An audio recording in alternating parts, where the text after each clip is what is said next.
interesantes. Aquí es donde prestas atención, porque lo que estás a punto de escuchar podría cambiar tu forma de ver lo que viene a continuación. ¿Listo? Deberías estarlo.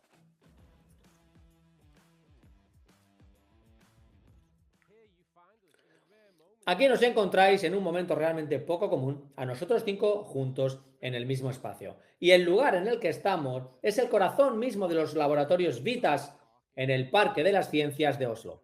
Simplemente vamos a disfrutar y a mantener una conversación sobre el tipo de trabajo que hacemos, el cual es en gran medida una actividad diaria que vivimos y respiramos.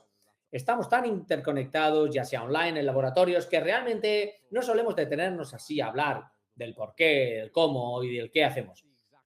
Ese es el propósito exacto de esta pequeña reunión de hoy. Daros a todos vosotros una perspectiva un poco más sobre la ciencia, la tecnología y la toma de decisiones que impulsan todo lo que hacemos en Cincino.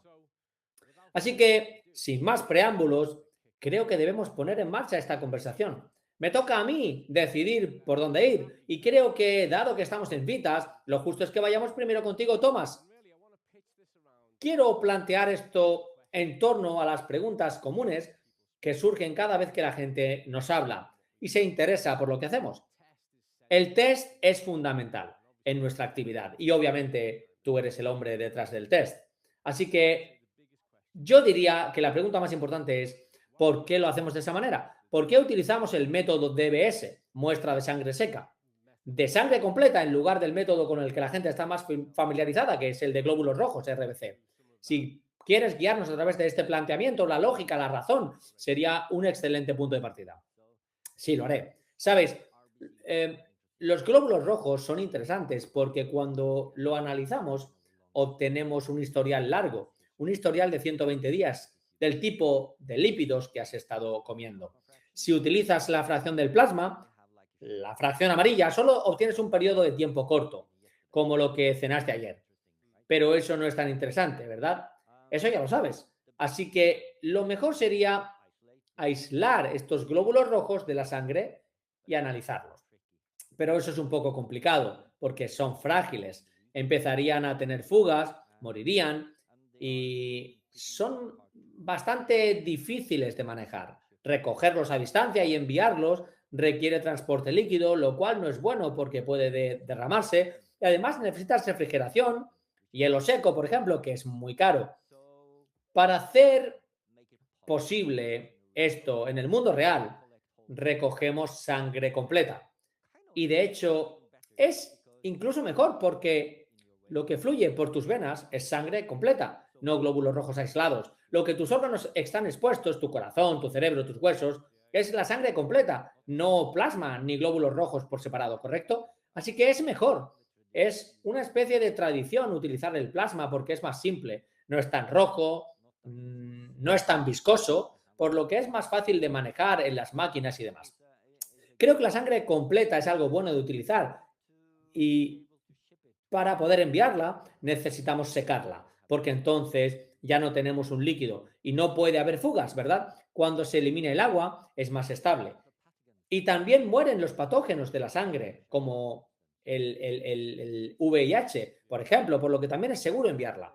Así que creo que el DBS, la sangre seca completa, es brillante. Es muy adecuado para una recogida de muestras a gran volumen de forma remota y para enviarlo a un laboratorio central. Y luego, teniendo en cuenta que con cualquier tipo de tejido, cualquier tipo de medición, hay que ver cómo se puede controlar la varianza o la diferencia en torno a los valores que se observan, ¿qué tipo de procesos tenéis implementados para estrechar realmente ese margen? De modo que sepáis que tenéis confianza en los datos que reportáis. Sí. Y esto también es importante porque, sabes, la varianza se irá sumando en cada paso que es más y más varianza. Así que cuanto menos pasos tengas, mejor será el método y mejor la precisión, ¿correcto? Esto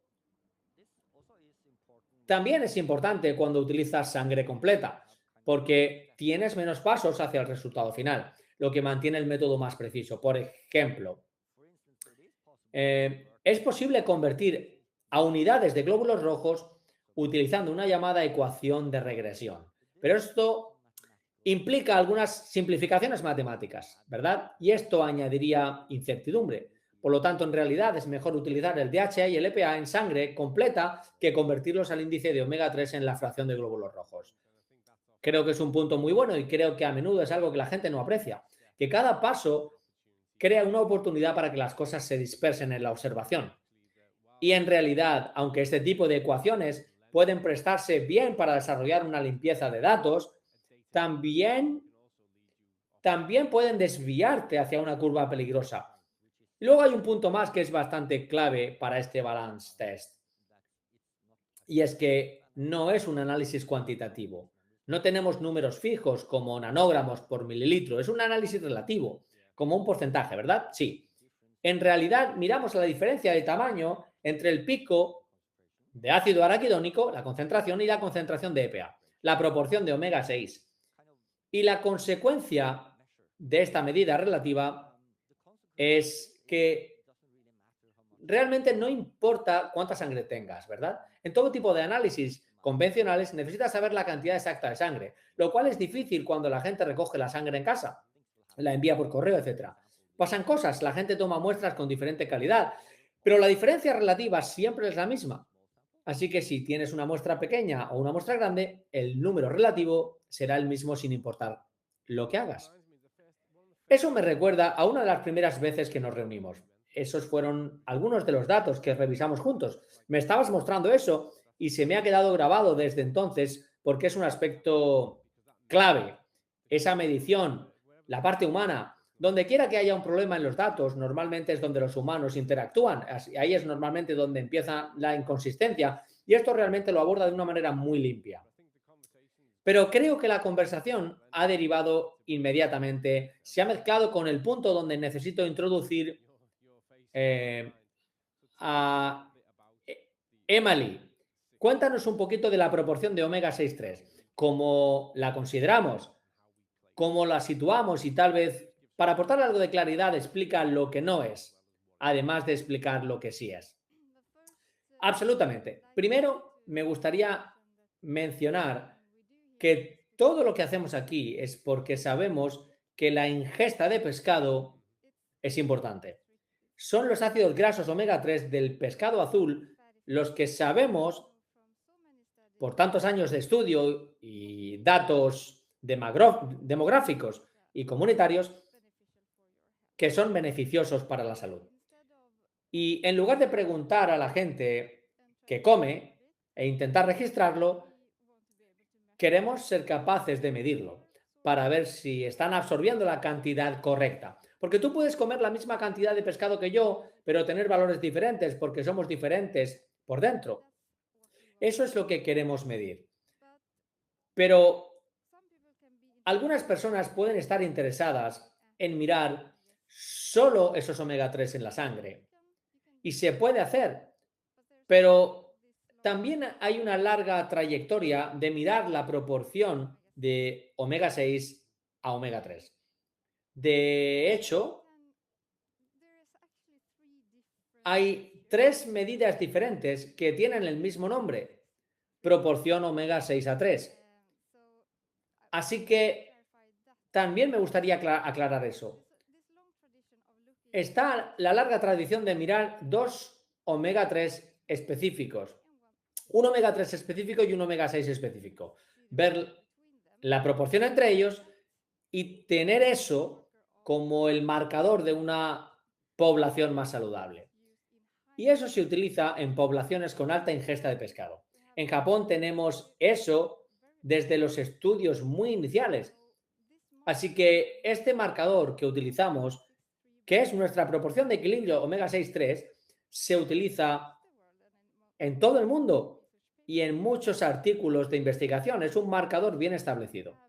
Pero luego tenemos lo que yo llamo la proporción dietética, que se utiliza a menudo en los estudios de dieta cuando se le pregunta a la gente ¿qué comes? ¿Cuánto omega 3?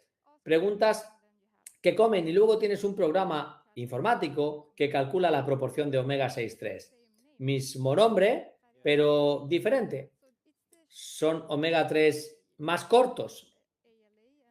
El ALA y el LA, los ácidos grasos que se comparan entre sí. Y luego, la tercera proporción es cuando algunas personas piensan que es mejor calcular todos los omega 6 y compararlos con todos los omega 3 y obtener esa proporción. Sabemos que hay algunos puntos débiles en eso, pero tener los ácidos grasos más biológicamente activos y relevantes, el uno contra el otro, es el mejor método en sangre y además cuenta con mucha investigación detrás. Espero haber respondido la pregunta. Creo que lo has hecho y creo que es un punto clave a tener en cuenta, y es que nada en el cuerpo ocurre de forma aislada. Así que cuando miras estos que son definiblemente los más biológicamente activos, que son el AA y el EPA, y estableces una proporción en torno a ellos, eso es mucho más una perspectiva mecánica de la actividad que está ocurriendo entre los ácidos grasos, en lugar de simplemente resumir cuánta cantidad hay de una cosa. Así que, solo sobre esto, ¿a dónde crees que nos va a llevar esta investigación en los próximos? No solo la investigación que hacemos nosotros, a la que llegaremos en un momento, sino ¿dónde crees que nos llevará la investigación más amplia en este área de la proporción en los próximos 10 años? Bueno, buena pregunta.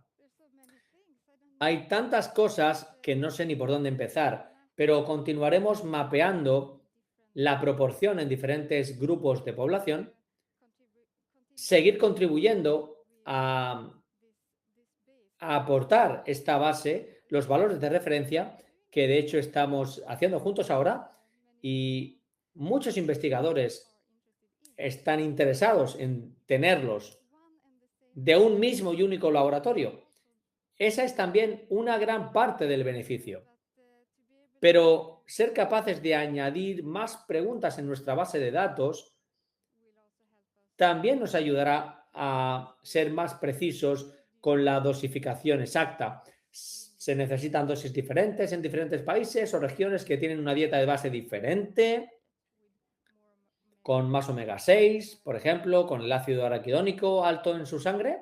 Habrá una diferencia al tener una dosis mayor o no. Ese será un gran enfoque. Y sé que es algo que te apasiona de verdad, porque lo mencionas mucho. ¿Cómo es una población normal? ¿Cómo se ve una población normal? Eso es realmente interesante para nosotros, mapearlo. Y supongo que ya hemos empezado con los primeros artículos científicos para ver cómo está el mundo.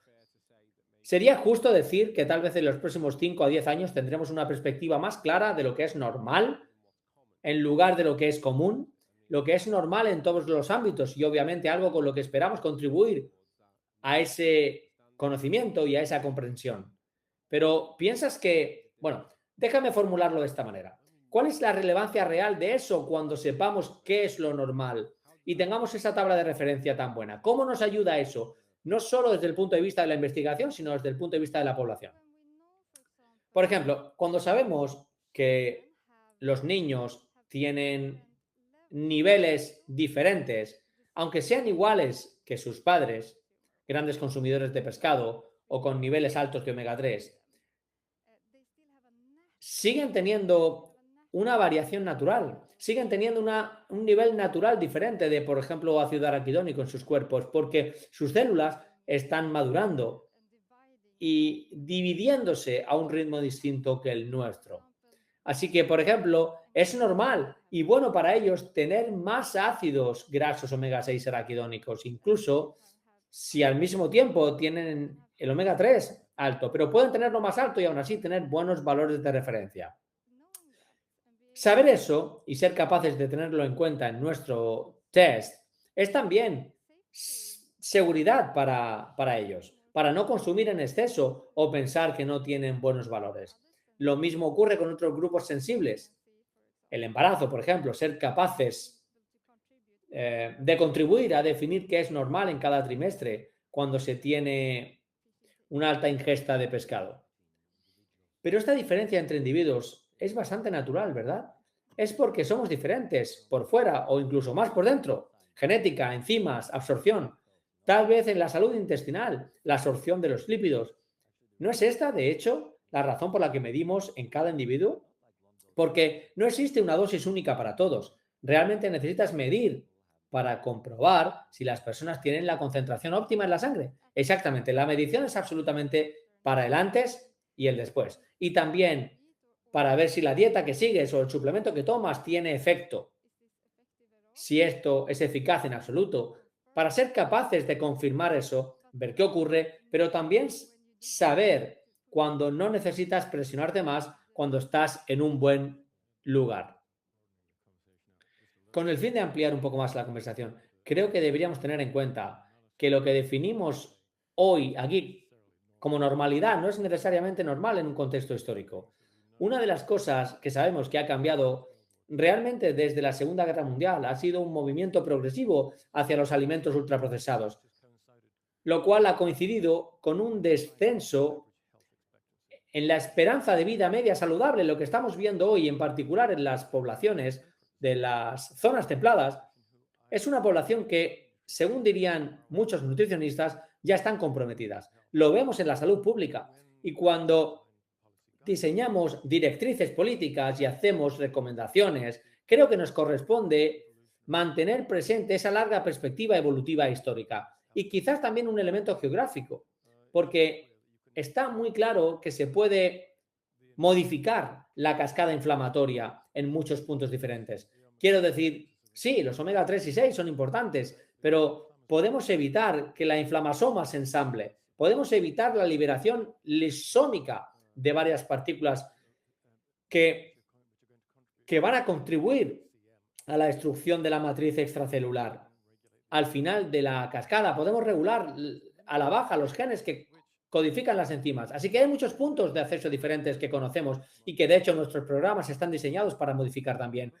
Y espero que a medida que nuestra investigación se profundice y se amplíe, empecemos a examinar también algunos de esos otros componentes de la cascada inflamatoria. Sin embargo, quiero retomar esto antes de pasar a hacer algunas preguntas sobre un test diferente. Creo que como mantra de guía, ¿qué es lo normal? Creo que eso es muy relevante en el mundo moderno, que es hacer un balance de dónde estamos, mirar qué es lo normal ahora, qué es la realidad ahora y a partir de ahí tomar decisiones que nos hagan avanzar. Y con esa noción de avanzar, Martina, obviamente el test de salud intestinal, en cuyo desarrollo fuiste fundamental. Háblanos un poco de la investigación y el pensamiento que fundamentaron ese test, porque es definitivamente diferente a lo que mucha gente estaba familiarizada en cuanto al tipo de test. Aunque tal vez no debería ser una sorpresa general, tal vez no debería serlo. Quizás si puedes darnos una perspectiva de lo que realmente informó ese tipo de pensamiento. Bueno, hay muchas razones por las que elegimos el camino que elegimos. En parte fue deliberadamente porque queríamos tener un tipo de test diferente que no requiriera la recogida de muestras de heces, por razones obvias, pero también por la noción de lo que la propia muestra de heces proporciona de información. La información es valiosa, por supuesto, te dice la composición del microbioma, pero la investigación también muestra que la composición no siempre equivale al mismo resultado. Se pueden ver individuos que tienen composiciones de microbioma bacteriano bastante similares y aún así tienen resultados de salud diferentes. Esto naturalmente nos lleva a preguntarnos qué está causando esto. Y esto a su vez nos llevó a examinar la función del microbioma. Cuando te sumerges en la metabolómica, esto es realmente lo que es. Nos dice el rendimiento funcional del microbioma, porque cuando las bacterias del microbioma, por ejemplo, están digiriendo nuestra comida, en el proceso de hacerlo producen estos metabolitos. Y los metabolitos funcionan entonces como señales que interactúan tanto con el microbioma intestinal como con el entorno general del huésped, es decir, tu cuerpo. Así que en lugar de mirar solo lo que hay allí, queremos mirar esta señal, porque ahí es realmente donde se ve afectada la fisiología. Siempre me ha gustado cómo expresas eso, que es esa noción de sintonizar con la conversación. Así que no se trata solo de lo que hay allí, se trata de, bueno, ¿qué está haciendo? ¿De qué están hablando? ¿Qué está pasando ahí dentro? Y eso no fue solo un momento de iluminación, no lo pensaste porque sí. Sé que en conversaciones anteriores hemos debatido sobre el enorme peso y el legado de la investigación en torno a esto. Y creo que mucha gente quizás no esté tan, bueno, definitivamente no estarán al día de como tú, pero dale a la gente un poco de contexto sobre esto. ¿Cuánto tiempo se lleva investigando toda esta área? ¿Y cuál es el volumen de investigación que hay en este campo?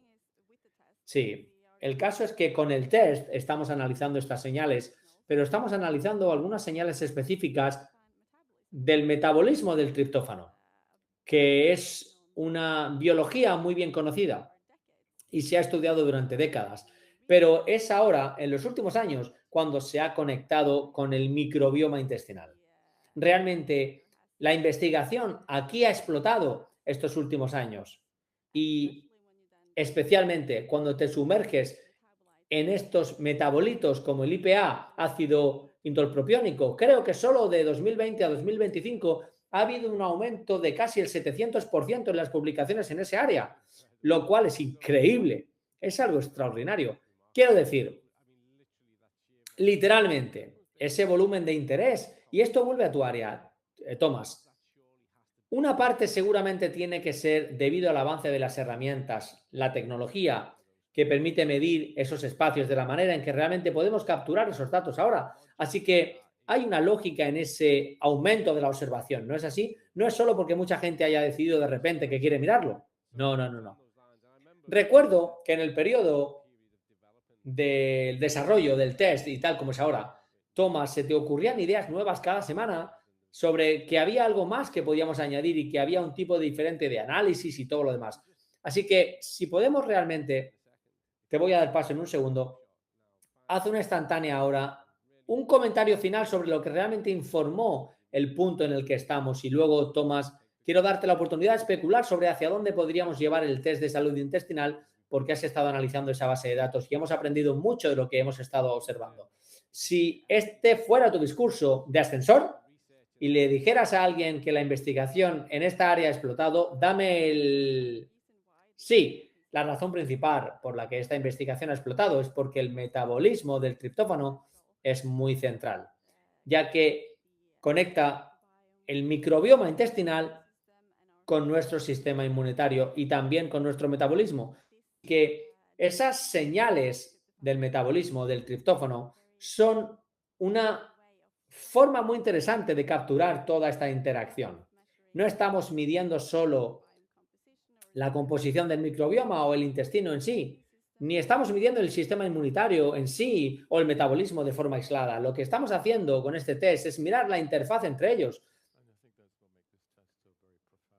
Y eso es lo que hace que este test sea tan profundo. Sí, quiero decir que no hay ningún analito individual, ni siquiera un grupo de analitos que podamos mirar, que nos hable de algo tan importante como la esperanza de vida saludable o la esperanza de vida general.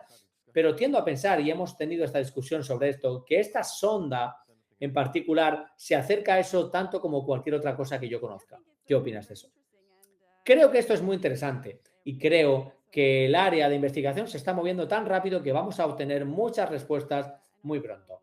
Y también el hecho de que este metabolismo del triptófano sea tan sensible a la dieta y al estilo de vida, lo convierte también en una lectura muy valiosa para comprender cómo responden los diferentes individuos a sus elecciones de dieta y estilo de vida. Porque, como hemos dicho, cada persona es diferente y no respondemos de forma similar ni siquiera a los mismos estímulos.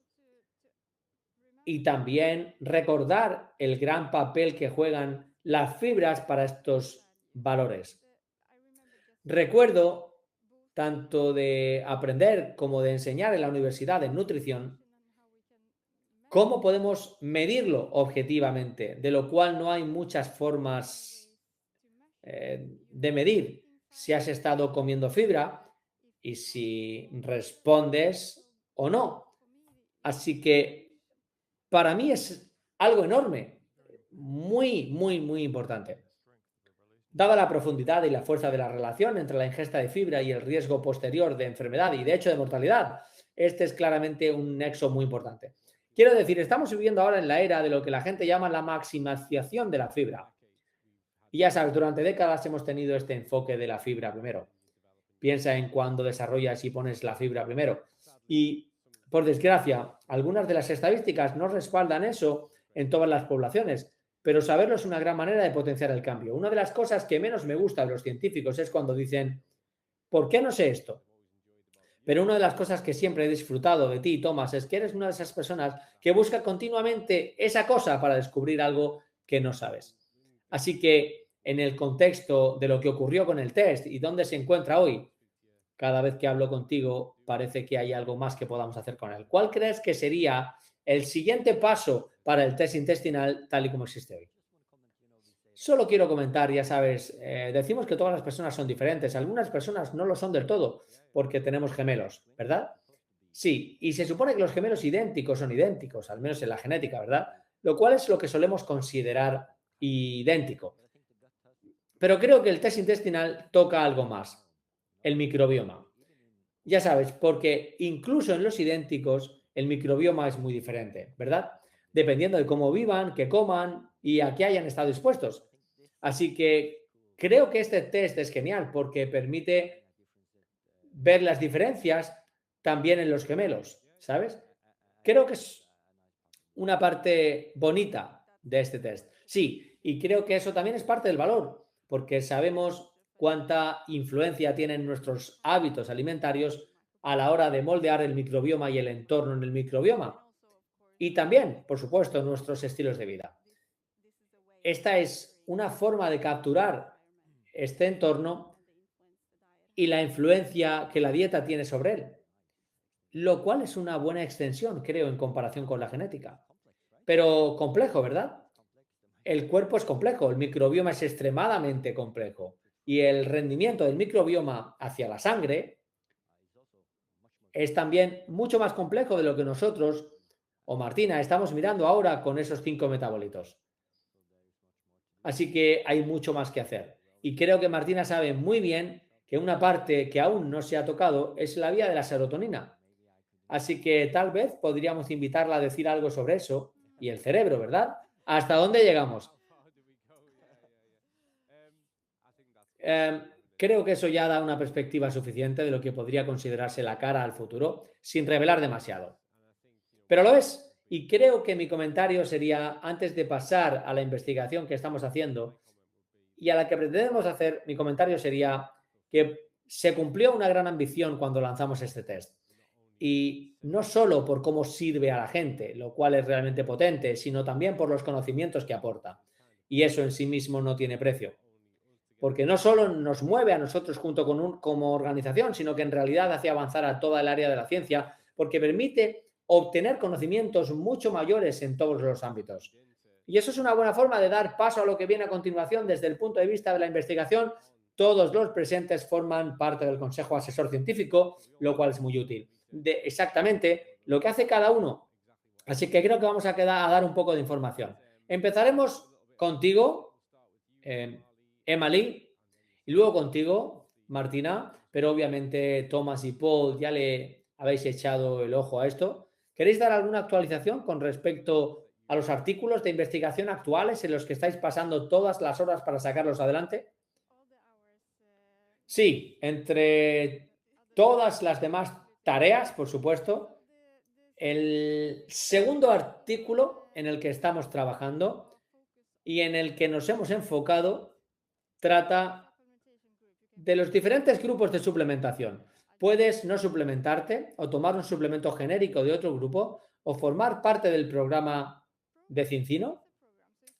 Es un programa, así que no es solo un producto, es toda la estructura con el feedback de los tests, tener un número específico de días para recibir el feedback, tener a alguien que te ayude a entender el feedback y todo eso es un concepto de éxito para llevar a un grupo tan grande hacia niveles más altos de omega 3, lo que aporta un equilibrio. De eso trata el artículo 2. Son muchos datos, muchos análisis Y sí, hay un buen progreso. Pronto. Esa es la palabra mágica, pronto. Martina, pronto. ¿Cuándo querrás dar una perspectiva de lo que estás trabajando actualmente? Tu trabajo en progreso. Sí, con los nuevos test también hay una nueva base de datos. Del test intestinal hemos acumulado ya un tamaño de muestra bastante grande de test. En eso he estado trabajando, analizándolo, y es muy interesante porque nos permite ver cómo se comportan estos metabolitos en un conjunto de datos del mundo real, a gran escala, de personas reales ahí fuera. Podemos ver cómo se relaciona con sus hábitos alimentarios, sus estilos de vida y diferentes formas de suplementación. Así, podemos ver tanto esas tendencias a gran escala a nivel de población y cómo se comporta especialmente este equilibrio entre estas diferentes vías dentro del metabolismo del triptófano. Y luego, cuando profundizamos aún más, somos capaces de mirar más a las diferencias en las respuestas individuales e intentar encontrar respuestas a por qué existen estas variabilidades individuales que vemos, lo que también ayuda a explicar muchos de los estudios observacionales que vemos. Así que son inminentes, por decirlo de alguna manera, para no presionar, sé que es pronto. Voy a dar un paso atrás porque Paul, tú, al igual que yo, eres uno de los guardianes. Tú y yo recibimos muchas solicitudes de institutos y departamentos médicos clínicos que quieren hacer un tipo de investigación y nos corresponde a nosotros, en realidad, nos asociamos un poco en la toma de decisiones sobre qué investigación apoyamos.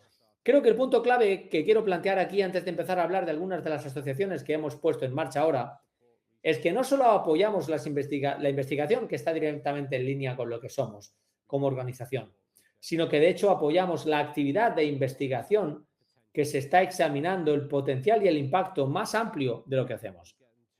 Y sin perdernos demasiado en este lado, supongo, ¿cuáles son tus pensamientos al respecto? Porque mucha de ella te llega a ti y luego a mí. ¿Qué pensamientos tienes sobre eso? ¿Qué has notado que haya cambiado en los últimos años? Creo que lo que veo que está ocurriendo es una mayor concienciación entre la comunidad general de clínicos y científicos clínicos de lo que realmente tenemos que ofrecer. A juzgar por los enfoques que recibo, y estoy seguro de que tú también los recibes, es que están viendo resultados notables en amigos, familiares y a menudo en sus pacientes, resultados que no habían presenciado antes cuando esos pacientes estaban únicamente bajo tratamiento farmacéutico. Así que se interesan mucho y quieren saber exactamente qué es lo que estamos haciendo a sus pacientes y si se puede medir. Porque como científicos, si ves un caso, un par de casos, tienes un puñado de historias clínicas, eso no vale mucho. Queremos machacar esos datos en el lecho de Procusto de un ensayo clínico aleatorio prospectivo. Y las personas que acuden a nosotros tienen sus propios intereses particulares, a veces coinciden en gran medida con lo que estamos haciendo, a veces tienen un interés que en realidad es relativamente minoritario y puede que aún así queramos participar en ello, aunque no sea muy comercial para nosotros, porque resulta que pensamos que es un buen proyecto de investigación. Sí, y mencionaré solo uno, que no sé si estáis familiarizado con él. Se trata de Judith, que es una cirujana de mano muy respetada. Si sabes algo de las jerarquías quirúrgicas, la cirugía cerebral está en la cima, pero las manos vienen bastante cerca después de eso. Este tipo de trabajo tan fino que ella hace está sumamente valorado, como he dicho. Lleva 20 años haciendo esto y se puso en contacto conmigo porque tiene una población significativa de pacientes que sufren dolor en las manos. No tienen necesariamente artritis reumatoide. No queremos encontrarnos en un ensayo clínico en el que estemos demostrando objetivos clínicos que nos lleven a esta zona regulatoria tan pantanosa a la que no podemos ir. Así que los criterios que estamos analizando son personas que tienen dolor en las manos, normalmente bilateral, normalmente afecta a múltiples de estas articulaciones tan finas, lo que puede no parecer muy grave, pero por supuesto cuando piensas en para qué usas las manos, significa que no puedes teclear necesariamente, no puedes usar un cuchillo ni un tenedor, es debilitante. Hay formas de medir esto. Hay fuerzas de agarre, fuerzas de pinza y test de pinza de llave. también todos estos son sistemas validados, se utilizan ampliamente. Así que al final del día tendremos números y ella tiene un gran número de pacientes que quieren pasar por esto. Al final del día tendremos, creo, un artículo que diga que esto es algo que reduce el dolor de mano. El dolor de mano no es una enfermedad, pero entre la comunidad de reumatólogos saben muy bien lo que es y lo que harán entonces será tomar esta idea y se extenderá lateralmente dentro de las filas de los reumatólogos. Bueno, creo que es un ejemplo muy bueno de que no está directamente en línea con lo que somos como organización.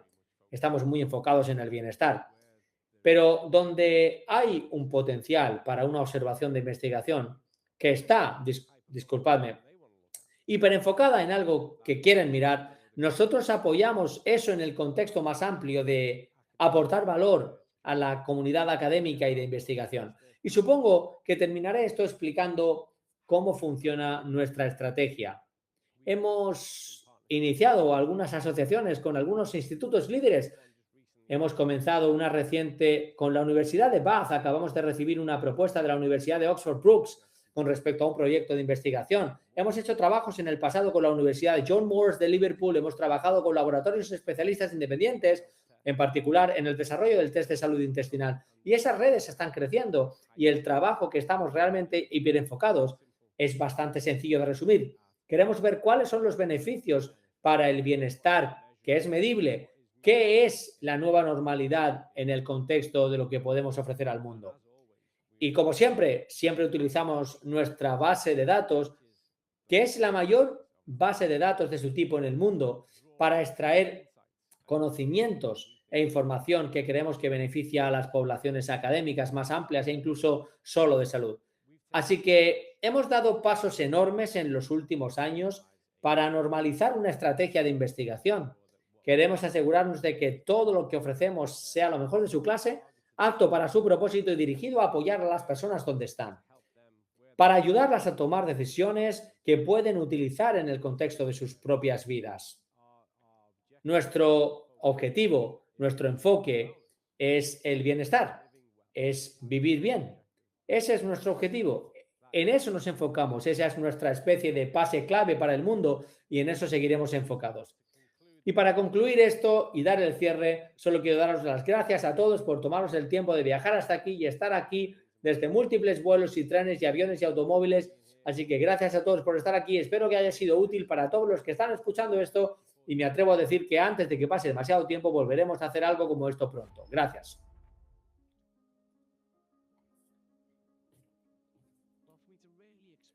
Bueno, para que realmente os pueda quedar claro, tenemos que entender un poco del viaje que realiza el aceite de pescado, desde la captura hasta la botella. Y en realidad se trata de reconocer qué es lo que puede interferir con ese aceite de pescado. Normalmente, desde el momento en que se captura y se inicia el proceso, es cualquier cosa relacionada con la luz, el calor y el oxígeno. Por lo tanto, cuanto más eficiente sea ese proceso, más intacto estará el aceite cuando llegue a la botella. Y detengámonos un segundo a pensar en la botella. Incluso la botella del Balance Oil fue diseñada con un propósito. El color de esa botella sirve para protegerlo aún más de la luz. Pero seamos realistas. ¿En qué tenemos encapsulado el aceite de pescado? Bueno, está en aceite de oliva virgen extra, esa sustancia con un alto contenido de fitonutrientes que en sí misma es activa dentro del cuerpo. Pero en el contexto del Balance Oil comienza a desencadenar una respuesta. Cada vez que consumes cualquier tipo de alimento integral hay una conversación bioquímica que comienza desde el mismísimo primer bocado. Lo que ocurre es, por ejemplo, que estás mordiendo una manzana. Esto despierta ciertas enzimas en el cuerpo, en el intestino, para decir, muy bien, estamos listos para recibir esta nutrición. Cuando das ese primer sorbo de Balance Oil, el aceite de oliva virgen extra, esos fitonutrientes, esos polifenoles, despiertan el sistema y preparan el intestino para recibirlo. Y esta es realmente una de las características clave de cómo mejoramos la biodisponibilidad del Balance Oil. Así que tenemos este aceite de pescado de alta calidad, encapsulado y protegido, que empieza a abrirse paso a través de todo este proceso digestivo para ser funcionalmente activo donde más importa. Y esta es una diferencia clave. Y recordad, Balance Oil no es fruto de las conjeturas. Balance Oil es el resultado directo del trabajo con test. Actualmente disponemos de la mayor base de datos del mundo. Contamos con más de 1,7 millones de muestras analizadas y verificadas de forma independiente que reflejan toda la escala global del estado de los omega 3. Más importante aún, nos enseña, nos muestra, es la evidencia para aquellas personas que recuerdan una cosa simple: tomar esta cantidad de aceite cada uno de los días para cambiar su estado de omega 3. Mostramos cuidado, compromiso y dedicación en cada paso del proceso, desde la captura hasta nuestro primer sorbo.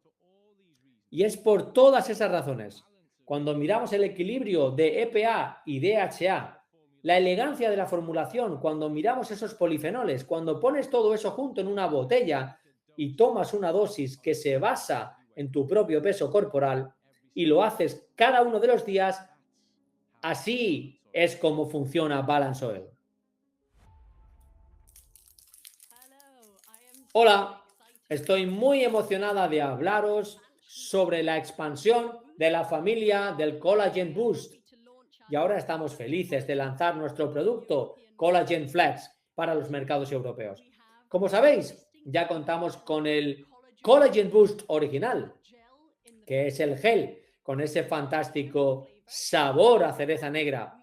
Y ahora también tenemos el Collagen Boost Flex en sabor de frutas del bosque. La principal diferencia, como probablemente ya habréis deducido, es que uno es gel y el otro es un polvo. El Flex está diseñado para mezclarse en medio litro de agua, lo agitas bien y se disuelve súper fácil, lo cual es una gran ventaja. El Flex tiene la misma cantidad de colágeno que el Gel Boost original, por lo que hay muy poca diferencia entre los dos aparte del formato. Es decir, tienes 8 gramos de colágeno marino hidrolizado, cuentas con el mismo estándar de colágeno, con una media de 3000 Daltons, tienes la misma cantidad de ácido hialurónico y también la misma cantidad de posbióticos. Por lo tanto, los componentes estrella son los mismos en ambos productos. Una de las diferencias principales radica en el estilo de vida, cómo se adapta a ti, cuál es la mejor manera de incorporarlo a tu día a día para ser constante con su uso. De este modo, si eres un tipo de personas más deportista y activa y te viene mejor beberlo a la vez que te hidratas, recuerda que se mezcla en medio litro de agua, por lo que es genial para tomarlo cuando estás en el gimnasio, cuando sales a caminar, cuando vas a correr o si estás sentado en tu escritorio y necesitas beber de vez en cuando. El gel, el Boost original, es ideal si estás fuera de casa, si estás en la ciudad, por ejemplo, yendo de compras y te apetece ese pequeño tentempié dulce que tiene ese sabor increíble, asegurando así tu dosis de colágeno de esa manera. Otra de las diferencias principales es la certificación. Contamos con la certificación Informed Sport para tu Collagen Flex. Así es, para el polvo que mezclas con agua, tenemos Informed Sport. Esto significa que cada lote individual ha sido analizado y está libre de cualquier sustancia relevante para el dopaje, siendo la combinación perfecta para cualquier persona que sea atleta profesional o de alta competición. El gel, por el otro lado, también se analiza, pero mediante un sistema de pruebas aleatorias y cuenta con la certificación Informed Choice. Esto significa que cada mes se realizan análisis al azar, pero no se garantiza el análisis de cada lote de forma individual. Así que, dependiendo de tu estilo de vida, de tus preferencias, hay una opción idónea para que elijas, ya sea el gel o el polvo. Obtendrás tu dosis de colágeno. ¿Cuál es tu objetivo? ¿Verte bien o sentirte bien? ¿Por qué no ambos? Los cuidados normales de la piel no llegan tan lejos. La belleza que dura viene desde el interior. Nuestra piel es el órgano más grande, nuestra primera línea de defensa y nos protege del mundo exterior, pero necesita nutrición. El colágeno es la proteína más abundante en el cuerpo humano y lo mantiene todo: nuestro pelo, las uñas, los músculos, las articulaciones y la piel. Nuestra colágeno declina con la edad. Cuando llegamos a los 50, hemos perdido hasta un tercio. Hay cosas que puedes hacer. Presentamos la nutrición avanzada para la piel, Collagen Boost y Collagen Flash. Una mezcla sofisticada de componentes que te ayudan a tener elasticidad en la piel y tener un brillo radiante. Disponible en formato de gel o en formato polvo. Deja que la piel brille. Nútrela desde dentro.